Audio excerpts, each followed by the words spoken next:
来看纽西兰进口的牛奶今年开始就免阁扣关税。有农民是讲，一寡保存期限90天的进口牛奶，嘛是表示生意，甲咱国产的生意形成无公平的竞争。乳业协会嘛证实讲行政院嘛已经指示讲，有效日期伫14天内的牛奶才会当标示做生意。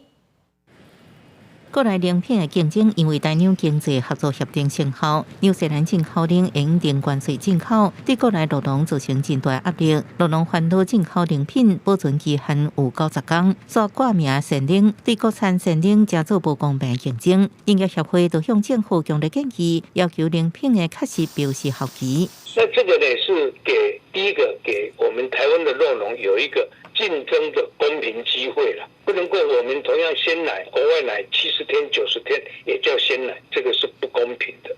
营业协会证实，行政已经指示，后期14日之内零品才能标示“鲜”这个字，因为确实标示后期才能保障消费者的权益。标示比较清楚，而且是真真实实的标示，要不然只剩2天也写鲜，那我觉得这样就不妥。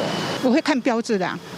按你说鲜奶的话，我会先看鲜字。农业部证实已经收到指示，为福部是表示，等到正式收到公文了后，照指示来办理。是我们做过一个预告，但是预告之后就是大家意见很分歧。如果说行政院这边的指示下来，那我们会再依照这个相关的文字去做一些调整。因为原物价欠权，劳动面临成本大起的问题，市场这几年所出现限量收购的情形。营业协会表示，零品厂原来进口零，各要求用俗价来买农产品，价不合理，也希望政府应重视这个问题。公司新闻采访报道。